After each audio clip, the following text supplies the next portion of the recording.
தேவியினுடைய அவதாரங்கள், மரபணு மாற்றமில்லாத அவதாரங்கள், இருவருமே கருவுள்ளே அவதரிக்காத பூமி தேவியினுடைய அவதாரங்கள். ஆண்டார் வீரத்தை என்ன சொன்னாங்க? சென்றங்கு தென்னிலங்கை செற்றாய் திரள் போட்டி. 7ஆம் நூற்றாண்டுல சொன்னாங்க. 12ஆம் நூற்றாண்டுல கம்பன் அதை அப்படியே மறுக்கிறாரு. ஏன் தெரியுங்களா ஐயா? கம்பன் 13வது ஆழ்வார் என்று போற்றக்கூடியவர். கம்பனாலும் பாடல் பெற்ற தலம் இத்தலம். கம்பன் இந்த தலத்தை பற்றி பாடியிருக்கிறாரியா. இருக்கோதும் அந்தனர் சொல் வதுவாபுரி எங்கள் பிரான் மறுக்கோதை வாழும் படம் வடபெரும் கோவில் மணி வண்ணானார் திருக்கோவிலுக்கு இணை அப்பொன் வேறு சிகரமே அன்றி பர்கோலதலாம் அன்றி வேறு ஓமான படிப்பில்லையே அப்படின்ட்டு இந்த திருத்தலத்தை பற்றி கம்பர் பாடி இருக்கிறார். இது இந்த கோபுரத்தினுடைய கல்வெட்டிலே இருக்கிறது. அப்படியே அப்படிப்பட்ட வீரத்தை பாடிய இந்த கம்பர் அங்க போறாரு. அப்படியே அங்க போறாரு. சீதா பிராட்டியாருடைய வாயார் என்ன சொல்றாரு? கோபுரத்துக்கு கல்வெட்டு இருக்கு. ஆமா, கோபுரத்தினுடைய கல்வெட்டுல இருக்குது. அதான் யாரும் போய் பார்க்க முடியாது. பக்கத்துல இருக்க போட்டாட்டு வச்சிருக்க அப்படி சொல்லுவாங்களா? கோபுரத்து நான் வந்து இப்ப கிழக்குல இருக்கு பார்த்தோம் அப்படின்னு நடுவர் அவர்களே, அதாவது அனுமன் இலங்கைக்கு போறாரு. இலங்கைக்கு போயிட்டு எல்லாமே பார்த்து முடிச்சுட்டு சீதா தேவியை பார்த்து முடிச்சுட்டு கடைசியில வந்து வர்ற போது அவருடைய விஸ்வரூபத்தை காட்டி சீதா பிராட்டியிடம் நீ எனது தோல் மேலே ஏறிக்கொள்ளுங்கள், நான் உங்களை ராமனிடம் சேர்த்து விடுகிறேன் அப்படின்னு சொல்றார் அனுமன்.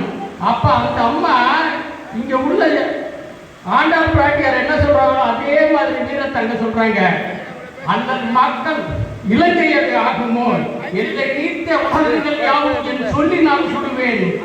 இது தூயவன் வில்லின் நாட்டலுக்கு ஆசிரியரை வீசினேன் அப்படின்னாங்க.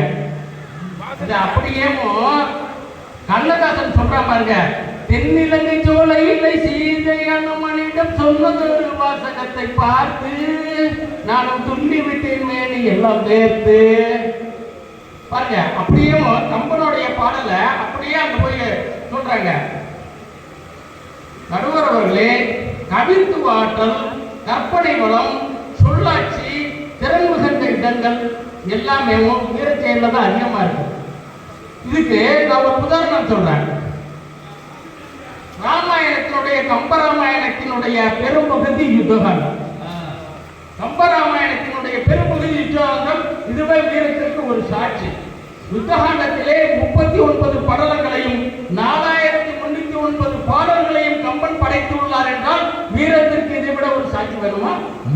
ஆதாரத்தோட சொல்றாங்க. அப்படியே நடுவர் அவர்களே, ஒரு செயலை துவங்கும் பொழுதோ அல்லது ஒரு திருமண பத்திரிகை அடிக்கும் பொழுதோ நம்ம என்ன செய்யறோம்? முதல்ல என்ன போடுறோம்? ராமஜெயம்னு போடுறோம்.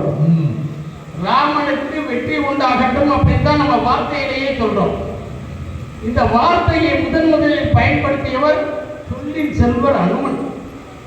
சொல்லின் செல்வர் அனுமன் தான் இந்த வார்த்தையை பயன்படுத்துறாரு.